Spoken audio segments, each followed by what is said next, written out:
It might not come as a surprise to you that podcast discovery has changed significantly over the last few years. People are still discovering shows through the podcast apps for sure, but there are also certain platforms that play a much bigger role now than they did even just a few years ago. And that is why I asked Roger Nairn from Jar Podcast Solutions to join me right here in the studio and share with you why this changes how your show should be planned and promoted so you can get discovered by more new listeners and viewers.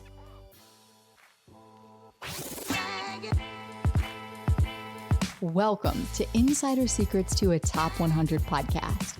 I'm your host, Courtney Elmer. Let's make your podcast binge-worthy. Roger, welcome to the show. Courtney, I'm so excited to talk to you and your audience.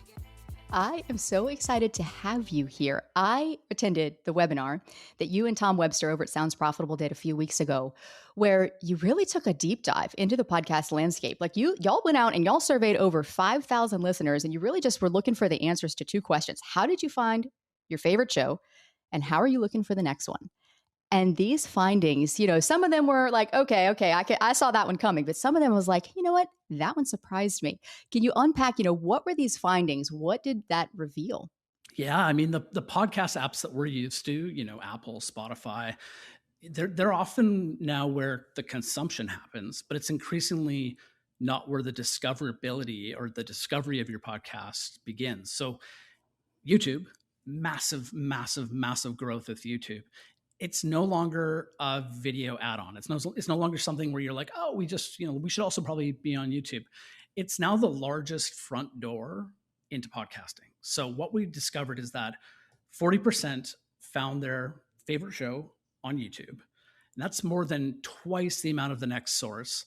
And 55% said that they will use YouTube when looking for the next podcast. So that was a huge surprise, and something that I think is, I don't want to say a shock to the industry, but it's kind of a shock to the industry. It's not just a purely algorithmic thing either. 78% of YouTube podcast users find shows through actual intentional search for the show, the topic, host, or the celebrity. They're looking for Travis Kelce.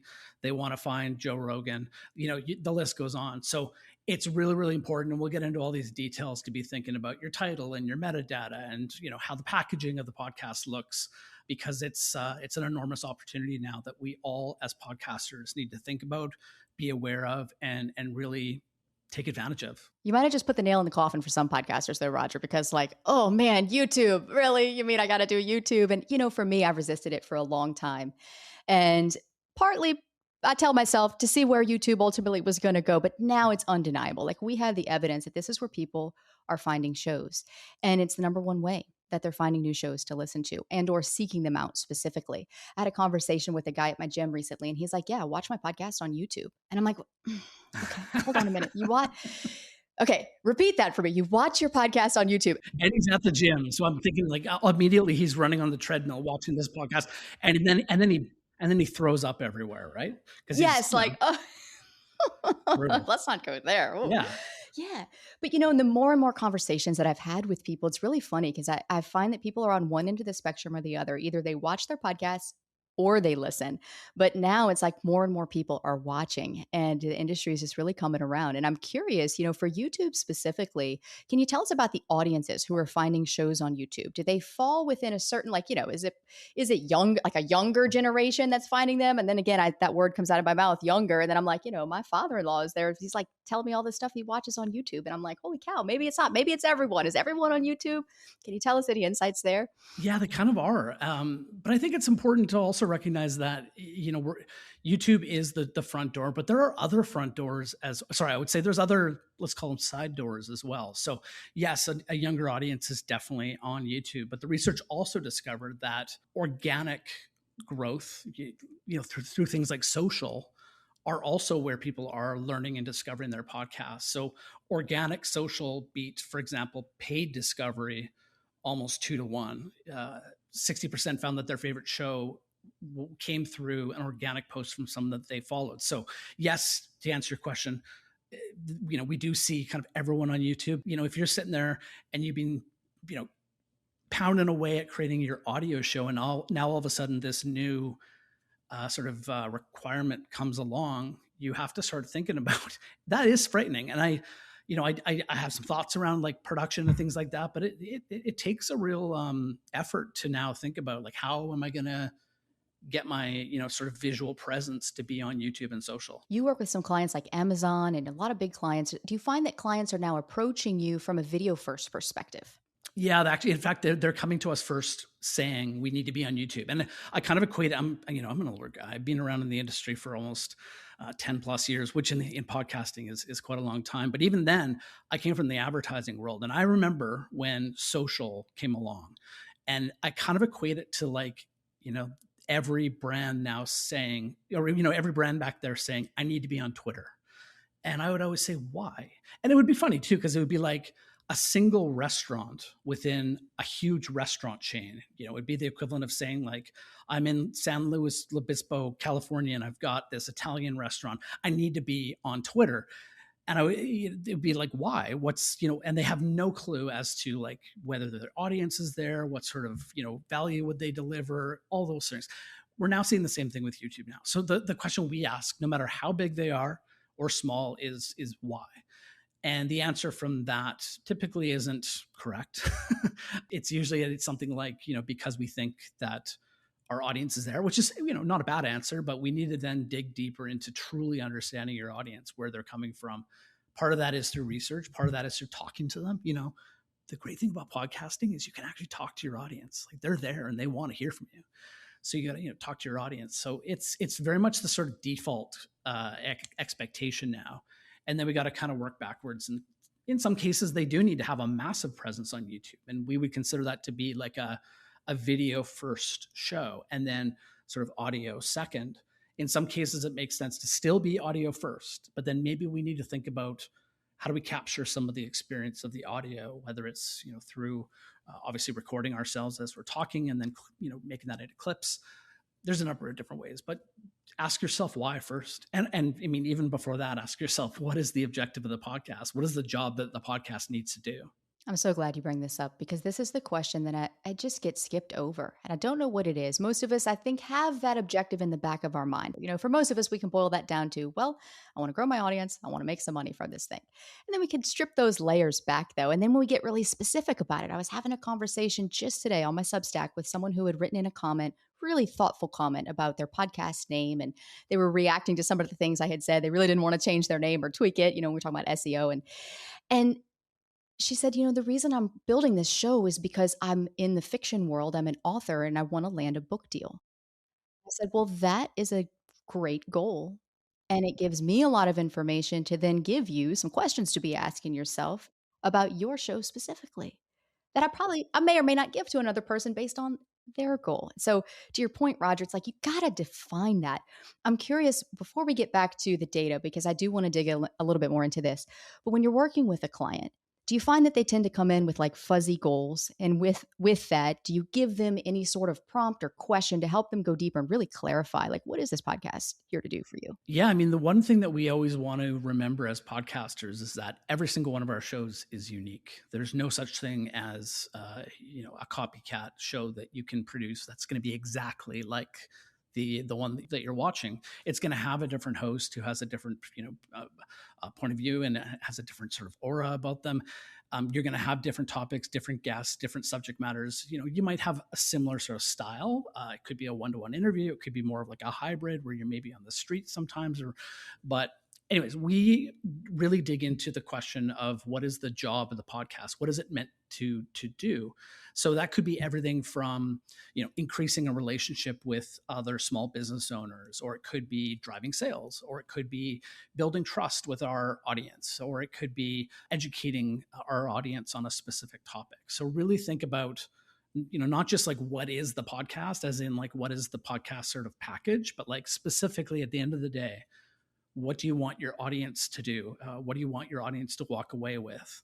Because that is really everything that you do then coming out of that. It needs to ladder back up to that job. So we really dig into that. We get a lot deeper with our audiences.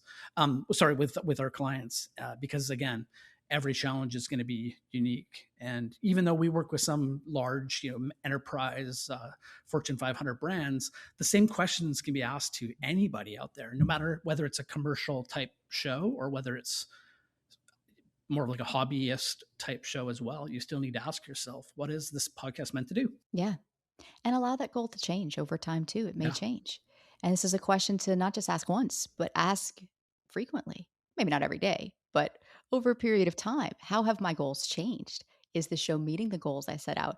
I've had it happen in my show and in my business where we've set out to achieve certain things and we achieve them.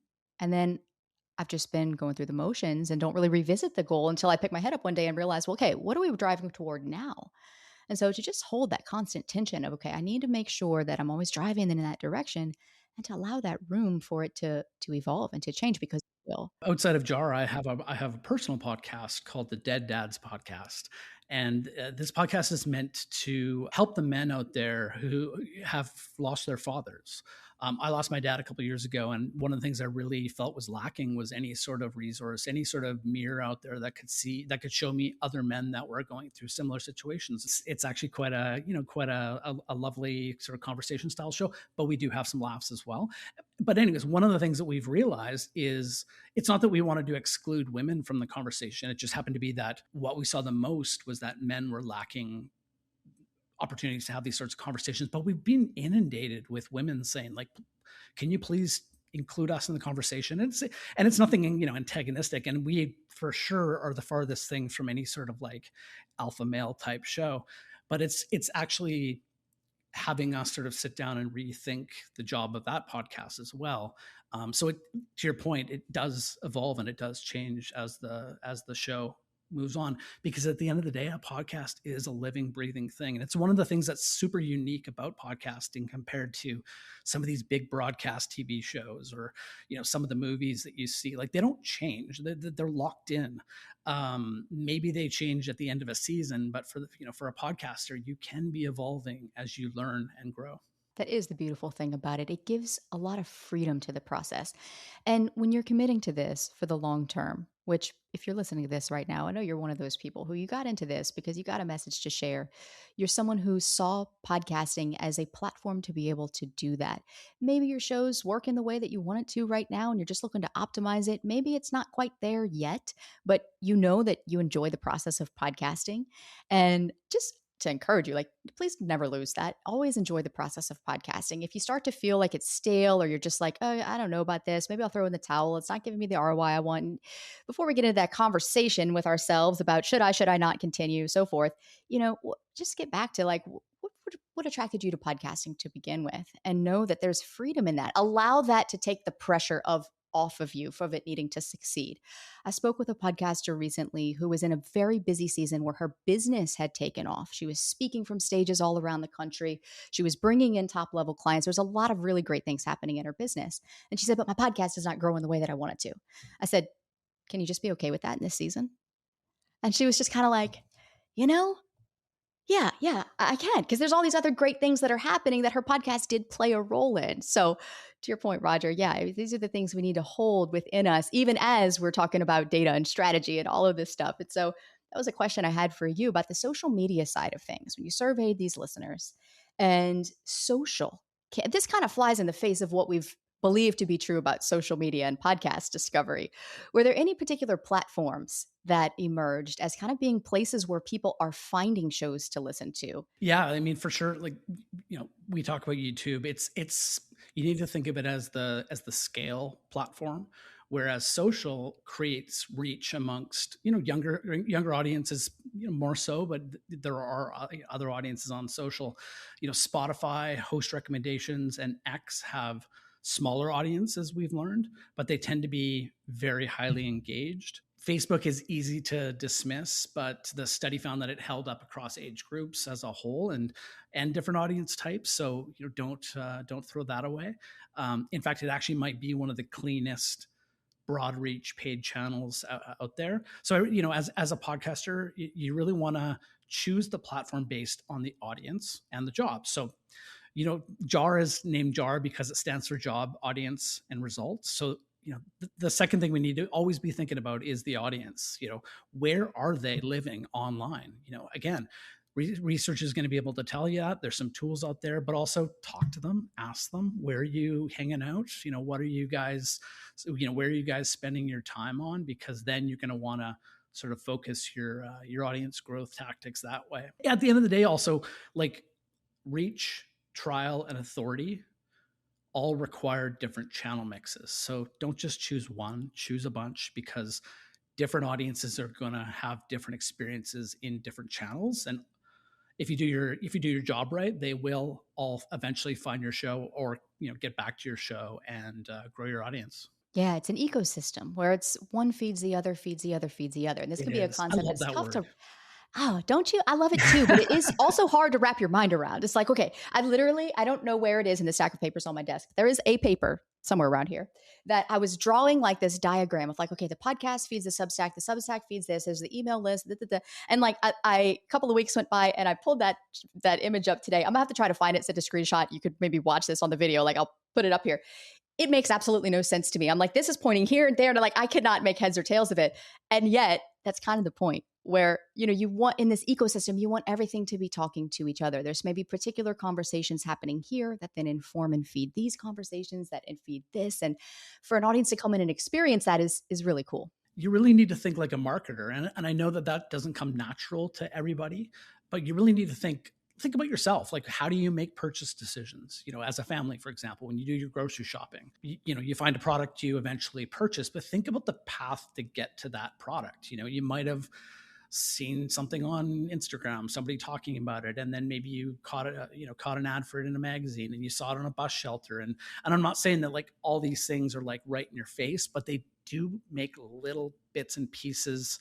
And those little bits and pieces ultimately drive you eventually to when you're standing in front of the wall of cookies at the grocery store and one of them jumps out at you. Well, you happen to have seen it in a bunch of different places. And so as marketers, you need to really dig into like, where is your audience living? How do they go about their day? What is their general sort of consumption pattern? And again, you need to talk to them. You need to ask them, or you need to look at some of the different research tools out there that can help you find it. I've never thought about this before, but it's kind of law of attraction-y there in a minute. Oh, Like when you go to shop for a 100%. new car, and then all of a sudden you like see that car driving over there, you're like, oh my gosh, that's the exact one. That's a make, that's a model, that's a color. Huh, now I'm seeing them everywhere. Wow, I make really good choices because everybody apparently also likes this car, and it's just like this self-fulfilling thing. To think about our marketing in that way, that's exactly what we're doing, not in a manipulative way, but No, we're not at planting all. those seeds. Exactly. Yeah. And you're actually being, the way I look at it is you're being thoughtful about the way that your audience goes about their day. You're not intruding. And this is actually an interesting point that also came out in the research, is that, sort of more traditional podcast marketing tactics played a lot smaller role than we actually expected. Only 9% found their favorite podcast through browsing a podcast app, for example. So, you see the big directories, Apple Podcasts, Spotify, things like that. And it's not to say that you shouldn't think about sort of how your show stands out amongst that directory. In addition to that, only 4% found their favorite podcast through an ad on another podcast, which I was blown away with, because let's be honest, there's a lot of money being spent on podcast advertising right now. And then also only 3% found their favorite podcast through a trailer. Now think about how much energy we put into trailers. I do still think that a trailer is important. And for those that haven't launched their show yet, you need a trailer to provide to Apple, for example, to get the show approved to be on the platform. We're really needing to put a lot more effort into social. And I also would throw in like newsletters into that mix when I say social, and Substack, which is also social, but sometimes people kind of forget about that. But some of those like traditional tools are not as important as we used to think, and we should maybe switch some of our energy, I guess. Yeah, well, this is what I'm excited to dig into with you in the bonus episode, because all this data is great. But then it's like, okay, now what? Now what do we do with this? What do we do? How does this inform how we show up to the mic and what we're talking about and how we're promoting our podcast and marketing that? And so, Roger, I appreciate you being here to unpack this with us, because, this data definitely confirms what I've seen after launching 70 plus top 100 shows, is that, if you're hoping your podcast is going to grow just because you launched it and you have good content, let's let this be the aha moment that we all need to kind of like, okay, all right, discovery is not going to be a one-time thing. It's this ongoing effort you have to make. And that's where the marketing piece comes in. And I know that you are a wealth of knowledge on that. So I'm very excited to get into that with you in the next episode. But for what you shared here today, thank you so much. Absolutely. And guys, come follow us to the next episode. Like, maybe I'll change my glasses or shirt or put on a hat or something, but come with us. Come to the next episode. Yes, we got a lot to unpack there too. And, I always joke, Roger, because it's like in a moment, I'm going to welcome you back. I know. And it's like, but we never really left. We're still having this conversation, And so, but it gives us an opportunity to dig deeper. Lighting maybe, or like. Yeah. Suddenly come back with wearing like a mask or something. I don't know. Maybe like a smoking jacket or something, Ooh, I like that. That'd be really cool. A cigar too. Maybe we have the cigar moment. Yeah. We'll do the after hours episode. Yes. All right. Well, that's what we're going to do next, guys. We're going to dive into the after hours of what does all of this data mean for your show, the late night DJ version. Exactly. No, I'm just kidding. But it's going to be good stuff. So if you're wondering, okay, yeah, this is great data. Now what? Roger has agreed to join us back in the next episode. We're going to break down exactly what this means for your show and give you clear next steps on what you can do to apply it so that the great content you're creating can get discovered by more people. All that is coming up next to help you make your podcast binge-worthy.